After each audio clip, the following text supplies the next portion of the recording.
નમસ્કાર વિદ્યાર્થી મિત્રો, આજે શ્રેણીકની અંદર આપણે દાખલા નંબર 5થી આગળ અભ્યાસ કરીશું. તો પાંચમા દાખલાની અંદર આપણે સાબિત કરવાનું છે કે એ બીનો ડેશ બરાબર બી ડેશ એ ડેશ. અને આપણે ગુણધર્મ તરીકે પણ યાદ રાખીશું કે એ બી ડેશ તો B dash A dash, B A dash તો એ ડેશ બી ડેશ. એટલે પાછળ જે શ્રેણીક હોય ને આગળ આવી જાય, આગળ હોય એ પાછળ જતો રહે અને બંનેને પરિવર્ત શ્રેણીક લાગવું પડે. બરાબર. તો સૌથી પહેલાં રકમની અંદર આપણને એ શ્રેણીક આપેલો છે, તો એ શ્રેણીકનો પ્રકાર જોઈ લઈએ પહેલાં. તો એ બીનો ડેશ મારે શોધવો હોય તો પહેલાં એ બી શોધવું પડે. તો એ શ્રેણીકનો પ્રકાર 1, 2 અને 3 હાર છે. 3 હાર છે અને સ્તંભ 1 છે એટલે 3x1 કહેવાય. બીની અંદર એક જ હાર છે અને 3 સ્તંભ છે તો 1x3 કહેવાય. એટલે આપણો જે આન્સર આવશે એ 3x3 આવી ગયો. બરાબર. એટલે એવી શ્રેણીક 3x3 થાય તો સૌથી પહેલાં આપણે એ બી શોધીશું. તો એ બી શ્રેણીક 1 - 4 3 મલ્ટીપ્લાય -1 2 1. હવે ગુણાકાર આપણે કરીએ તો પહેલી હાર પહેલો સ્તંભ, બરાબર. 9 ઘટકો છે એટલે -1. પહેલી હાર પહેલો સ્તંભ, પહેલી હાર બીજો સ્તંભ, પહેલી હાર ત્રીજો સ્તંભ, અહીંયા +4 -8 -4 -3 6 અને 3 થઈ ગયું. તો આ રીતે એ બી શ્રેણીક મળી ગયો આપણને. હવે એ બી ડેશ શોધવાનો છે આપણે. તો એ બી ડેશ એટલે હાર જે છે એને સ્તંભમાં ફેરવાની. એ બી ડેશ એટલે કેવું કે આ જે પહેલો સ્તંભ છે, બરાબર, એને પહેલી હારમાં લખવાનો. એટલે 1 -1 4 -3 પછી 2 -8 6 1 -4 3. એટલે પહેલી હારને પહેલા સ્તંભમાં લખી નાખ્યા, બીજી હારને બીજા સ્તંભમાં લખી નાખ્યા અને ત્રીજી હારને ત્રીજા સ્તંભમાં લખી નાખ્યા. હવે આપણે right side B dash A dash છે તો સૌથી પહેલાં બી ડેશ એ ડેશ અહીંયા લખીશું. ચલો બી ડેશ એટલે આનો ડેશ કરવો હોય તો હાર છે એને સ્તંભમાં લખો એટલે -1 2 અને 1 થઈ જશે. પછી એ ડેશ તો આ સ્તંભ છે એને હારમાં લખીએ તો 1 -4 3 થઈ જાય. હવે ફરીવાર એ જ વાત આવી કે આ જે શ્રેણીક છે એ 3x1 છે, આ 1x3 છે એટલે ગુણાકાર થાય તો આન્સર જે આવે 3x3 આવશે. તો પહેલી હારને પહેલાં સ્તંભ જોડે એટલે -1 4 -3 થાય. આ 2 છે એ બધા જોડે ગુણાય એટલે 2 -8 અને 6 આવે અને 1 જોડે ગુણો એટલે 1 -4 અને 3 આવી જાય. તો આ પરિણામ 1 અને પરિણામ 2 જુઓ બંને સરખા છે એટલે સાબિત થઈ ગયું કે એ બી ડેશ બરાબર B dash into A dash. બરાબર. તો આ રીતે છે એ સાબિત કરી શકાય. ચલો નવો પ્રશ્ન છે આપણે બીજો. સેમ આ જ રીતે છે. આ તમારે જાતે પ્રયત્ન કરવાનો છે. સેમ એની જ વાત છે કે એ બીનો ડેશ બરાબર બી ડેશ એ ડેશ. રકમ પણ એના જેવી જ છે. નવો છે છઠ્ઠો પ્રશ્ન. ધ્યાન આપશું. છઠ્ઠા પ્રશ્નની અંદર આપણને એ શ્રેણીક આપ્યો છે ને એ ડેશ ગુણ્યા એ બરાબર આય આપ્યું છે. તો સૌથી પહેલાં આપણે એ ડેશ લખીશું. તો એ ડેશની અંદર એ શ્રેણીક જે આપ્યું છે આપણને, બરાબર, આ એ શ્રેણીક એમાંથી એ ડેશ શોધવાનો. એટલે આ જે પહેલી હાર છે એને પહેલો સ્તંભ છે એને પહેલી હારમાં લખીશું એટલે cos આલ્ફા -sin આલ્ફા, નીચે sin આલ્ફા cos આલ્ફા. બાજુમાં આપણે એ શ્રેણીક લખીશું cos alpha sin alpha -sin alpha cos alpha equals to I એટલે એકમ શ્રેણીક 1 0 0 1. હવે ગુણાકાર કરીશું અહીંયા. તો પહેલી હાર પહેલો સ્તંભ cos ગુણ્યા cos square alpha. Sorry, equal to આપેલ નથી, ઇક્વલ ટુ આપણે ચકાસવાનું છે. બરાબર. ઇક્વલ ટુ આપણને એ ડેશ ઇન્ટુ એ બરાબર આય આપ્યું નથી, એ આપણે ચકાસવાનું છે.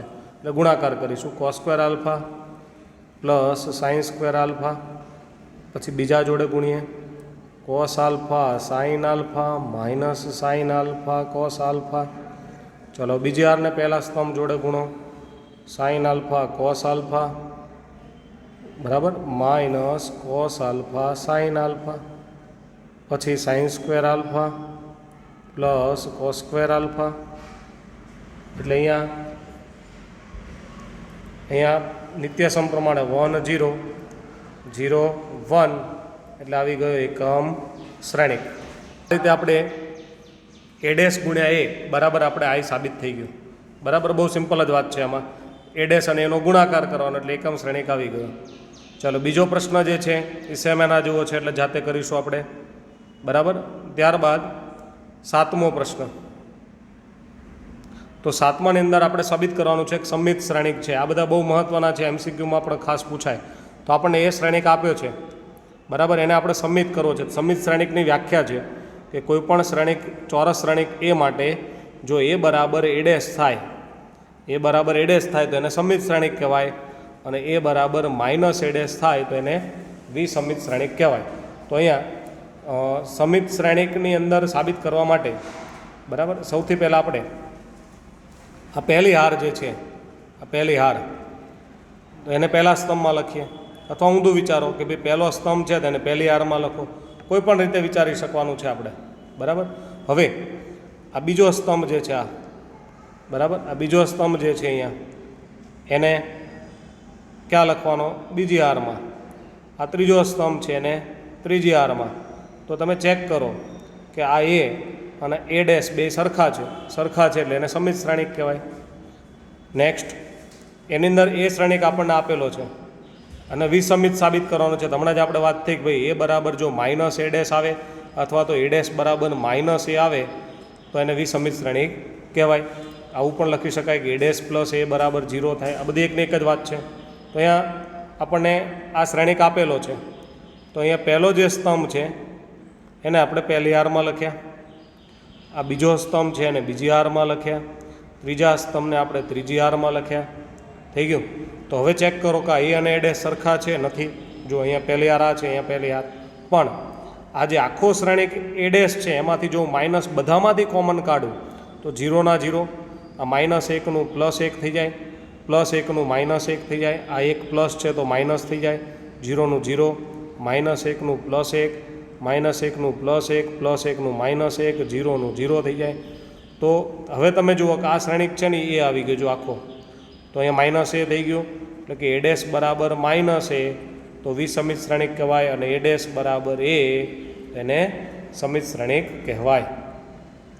નવો પ્રશ્ન છે 8માની અંદર. આ પણ તમારે ખાસ MCQ માટે યાદ રાખવાનું છે કે કોઈ પણ શ્રેણિક એ આપ્યો છે. સમજી લો કે અહીંયા એ શ્રેણિક આપ્યો છે.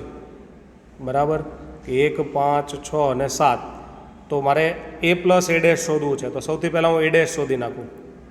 તો a ડેશ શું થાય? તો જો આ પહેલો સ્તંભ જે છે 1 અને 6 એ હારમાં, બીજો સ્તંભ છે એ હારમાં, બીજી હારમાં. તો a ડેશ મળી ગયો. સારું, હવે હું a પ્લસ a ડેશ શોધું, એને હું x નામ આપું છું કે a પ્લસ a ડેશ. એટલે હું આ a શ્રેણિક અને a ડેશ એનો સરવાળો કરું. બરાબર, એનો સરવાળો કરું તો 1 પ્લસ 1 એટલે 2, આ 5 અને 6 એટલે 11, 6 અને 5 એટલે 11, 7 અને 5 એટલે 12. તો મને x શ્રેણિક મળી ગયો. 2 11 11 12. હવે હું xનો ડેશ શોધું, કારણ કે આપણે a બરાબર a ડેશ સમિત કહેવાય તો x બરાબર x ડેશ આવવું જોઈએ ને. તો x ડેશ શોધીએ. તો પહેલી હાર 2 11 છે સ્તંભમાં લખી નાખો, સ્તંભમાં છે હારમાં લખી નાખો. તો તમે જુઓ કે એનું એ જ આવે છે. જુઓ કે x અને x ડેશ બે સરખા છે, એટલે એનો અર્થ એવો થયો x એટલે આપણે કયો શ્રેણિક હતો? a plus a dash. એટલે a પ્લસ a ડેશ જે છે એ સમિત છે. નેક્સ્ટ, હવે મારે a માઇનસ a ડેશ શોધવું છે. તો a માઇનસ a ડેશ. બરાબર, તો હું પહેલાં એ શ્રેણિક લખીશ. તો એ શ્રેણિક જે છે એ 2 11 11 12 minus x a dash, sorry આ એ શ્રેણિક આ છે 1 5 6 7.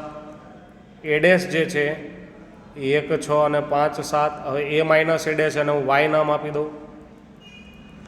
તો એ શ્રેણિક છે 1 5 6 7 માઇનસ a ડેશ 1 6 5 7. બાદબાકી કરો એટલે 0 માઇનસ 1 1 અને 0. તો y મળી ગયો. હવે y ડેશ આપણે શોધીએ. તો જો y ડેશમાં આ પહેલી સ્તંભ છે ને હારમાં લખો, આને અહીંયા લખું તો આ બંને સરખા નથી દેખાતા, પણ જેવો હું માઇનસ કોમન કાઢું એટલે બે સરખા થઈ ગયા. તો વાય ડેશ બરાબર માઇનસ વાય, તો વાય ડેશ પ્લસ વાય બરાબર શું થઈ જાય 0, અથવા તો ડાયરેક્ટ અહીંથી યાદ રાખો વાય ડેશ બરાબર માઇનસ વાય, એટલે એ માઇનસ એ ડેશ છે એ શું કહેવાય વિસમિત. તો બરાબર યાદ રાખશું MCQ માટે પણ આ વિધાન કે કોઈ પણ શ્રેણિક એ માટે એ પ્લસ એ ડેશ હંમેશા સમિત શ્રેણિક છે, ચોરસ શ્રેણિક માટે એ માઇનસ એ ડેશ હંમેશા વિસમિત શ્રેણિક છે. ચાલો નેક્સ્ટ ક્વેશ્ચન આપણે જોઈશું. 9મો એ પ્લસ એ ડેશ ભાગ્યા 2 શોધવાનું છે. બરાબર, તો જુઓ અહીંયા કે સૌથી પહેલાં એ શ્રેણિક તો આપણને આપેલો જ છે, તો એ પ્લસ એ ડેશ શોધીએ. તો હું પહેલાં એ શ્રેણિક લખી નાખું 0 a b minus A 0 c minus b minus c 0 A dash એટલે આરને સ્તંભમાં ફેરવીશું. આ પહેલો સ્તંભ છે અને આરમાં લખો તો 0 minus A minus b a 0 c b c અને 0. બરાબર, પહેલો સ્તંભ પહેલી આરમાં, બીજો સ્તંભ બીજી આરમાં, ત્રીજો સ્તંભ ત્રીજી આરમાં. સરવાળો કરીએ તો 0 પ્લસ 0 એટલે 0 થાય, એ માઇનસ એ 0 બી માઇનસ બી 0, એવી રીતે માઇનસ એ પ્લસ એ 0, અહીંયા 0, અહીંયા સી. બરાબર, એ અહીંયા આપણે એ 0 માઇનસ સી છે એટલે માઇનસ સી આવશે ને. બીજા સ્તંભમાં એ 0 માઇનસ સી છે એટલે એ 0 minus C, C minus C 0, minus B plus B 0, minus C plus C 0, અહીંયા પણ 0 એટલે આને શૂન્ય શ્રેણિક પણ કહેવાય. હવે આપણે 1/2 એ પ્લસ એ ડેશ શોધવાના છે, એટલે આને આપણે 2 વડે ભાગી નાખો તો 0 0 0 0 0 0 0 આવી ગયું. બરાબર, આવી રીતે આપણે આવી જાય. હવે સેમ એ જ રીતે આપણને રકમમાં એવું કીધું છે કે એ માઇનસ એ ડેશ શોધવાનો છે, તો આપણે એ માઇનસ એ ડેશ શોધીએ. તો એ શ્રેણિક જે છે એ ફરી વાર લખી નાખું 0 a b minus A 0 c minus B minus C 0, વચ્ચે માઇનસ. હવે આપણે એ ડેશ શોધીશું, તો એ ડેશમાં પહેલી આર પહેલા સ્તંભમાં, બીજી આર બીજા સ્તંભમાં, અથવા તો બીજો સ્તંભ બીજી આરમાં, બી સી અને 0. બરાબર, આ પહેલો જે સ્તંભ હતો ને એને પહેલી આરમાં લખ્યો, બીજા સ્તંભને બીજી આરમાં, ત્રીજા સ્તંભને ત્રીજી આરમાં. બાદબાકી કરીએ 0 માઇનસ 0 0, એ માઇનસ માઇનસ એ એટલે 2a, એવી રીતે અહીંયા 2b, પછી માઇનસ એ માઇનસ 2a 0, પછી અહીંયા સી માઇનસ માઇનસ પ્લસ એટલે plus 2c, minus B plus minus બી એટલે માઇનસ 2b, માઇનસ સી એટલે માઇનસ 2c અને 0 થઈ ગયું. હવે આ શ્રેણિક છે ને આપણે 2 વડે ભાગવાના છે, એટલે 1/2 એ માઇનસ એ ડેશ. તો 2 વડે આ શ્રેણિકને ભાગી નાખો તો અહીંયા 0 a b minus A 0 c minus B minus C અને 0. તો આપણને 2 વસ્તુ શોધવાની હતી, તો પહેલાં એ પ્લસ એ ડેશ શોધીને 2 વડે ભાગ્યા, એ માઇનસ એ ડેશ શોધીને આપણે 2 વડે ભાગ્યા. બરાબર, સારું. હવે 10મો પ્રશ્ન જે છે ધ્યાનથી સમજશું. તો એક શ્રેણિક આપ્યો છે, એને સમિત અને વિસમિતના સરવાળા સ્વરૂપે આપણે દર્શાવવાનો છે. તો અહીંયા એક શ્રેણિક આપણને એ આપ્યો છે, જુઓ. બરાબર, એ શ્રેણિક આપણને આપ્યો છે અહીંયા.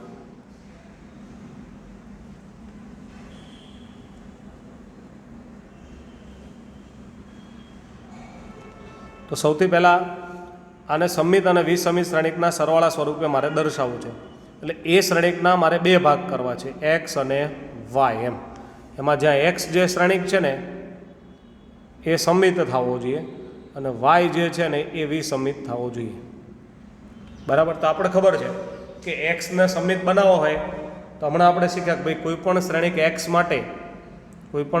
એક્સ માટે અથવા એ માટે શ્રેણિક એ માટે એ પ્લસ એ ડેશ જે છે એ હંમેશા સમિત જ હોય. એ માટે એ પ્લસ એ ડેશ હંમેશા સમિત હોય અને એ માઇનસ એ ડેશ હંમેશા વિસમિત હોય. જો આ બેનો સરવાળો કરું તો એ ડેશ કટ થઈ જાય તો 2a થઈ જાય, પણ મારે તો એ લાવવો છે. તો આ સમિત થઈ ગયો, આ વિસમિત થઈ ગયો, અને એનો સરવાળો એ લાવવો હોય તો મારે 2 વડે ભાગવા પડે. બરાબર, તો અહીંયા હું એવું કરીશ કે આ એ શ્રેણિક જે આપ્યો છે 3 5 1 -1, તો એ શ્રેણિકના હું બે ટુકડા કરું, એક શ્રેણિક એક્સ નામ આપું ને એક વાય આપું. આ એક્સ જે છે એ મારે સમમિત છે અને વાય જે છે એ વિસમિત છે. તો જ્યારે એક્સ જોતો હોય ને સમમિત બનાવવા તો એ પ્લસ એ ડેશ કરાય અને ભાગ્યા 2 કરીશું, અને વાય જોતો હોય તો એ માઇનસ એ ડેશ ભાગ્યા 2, એટલે એક્સ અને વાયનો જ્યારે સરવાળો કરો તો પાછો એ મળી જાય અને એક્સ શ્રેણિક સમમિત થઈ જાય અને વાય વિસમિત થઈ જાય. તો સૌથી પહેલાં મારે એક્સ શોધવો હોય તો હું પહેલાં એ પ્લસ એ ડેશ શોધીશ. એ પ્લસ એ ડેશ શોધીશું આપણે. તો એ શ્રેણિક જે છે એ 3 5 1 -1 છે પ્લસ એ ડેશ. તો એ ડેશ જે છે એ આપણે આવડે ડાયરેક્ટ આ 3 1 5 -1 થઈ જાય, બરાબર. તો અહીંયા આવશે 3 1 બરાબર 5 -1. આ 3 5 હતા એની જગ્યાએ 3 1 થઈ ગયા, બરાબર. અને 5 -1 બંનેનો સરવાળો કરીશું એટલે 6 6 6 અને -2 આવું આવી ગયું. હવે આપણે એક્સ બરાબર શું છે તો કે 1/2 એ પ્લસ એ ડેશ છે, એટલે આને 2 વડે ભાગી દો તો 3 3 3 અને -1, એટલે આપણને એક શ્રેણિક એક્સ મળી ગયો. હવે મારે વાય જોતો છે, તો વાય શ્રેણિક જોતો હોય તો આપણે એવું ભણ્યા કે વાય શ્રેણિક જોતો હોય તો એ માઇનસ એ ડેશ ભાગ્યા 2 થાય. તો સૌથી પહેલાં આપણે એ માઇનસ એ ડેશ શોધીશું. તો એ શ્રેણિક જે છે, બરાબર, એ શ્રેણિક એ કયો છે જોઈ લઈએ આપણે. તો એ શ્રેણિક 3 5 1 -1 છે, 3 5 1 -1 છે. પછી માઇનસ એ ડેશ તો કે 3 1 5 -1, બેની બાદબાકી કરીએ તો 0 4 -4 અને -1 + 1 એટલે 0 આવું થશે. હવે વાય શ્રેણિક જોતો હોય તો આને 2 વડે ભાગવા પડશે, 1/2 એ માઇનસ એ ડેશ. તો આને 2 વડે ભાગી દો એટલે 0 2 -2 0 આવી ગયું. તો આપણને 2 ટુકડા મળી ગયા, એક મળ્યો એક્સ અને બીજો મળ્યો વાય. તો એ બરાબર એક્સ પ્લસ વાય સ્વરૂપે દર્શાવી દઈએ. તો એક્સ એટલે 3 3 3 -1 અને પ્લસ વાય એટલે 0 2 -2 0. આ બેનો સરવાળો ચેક કરો તો તમને પાછો એ શ્રેણિક મળી જાય. આમ એ શ્રેણિકના આપણે 2 ટુકડા કર્યા, એક સમમિત અને બીજો વિસમિત.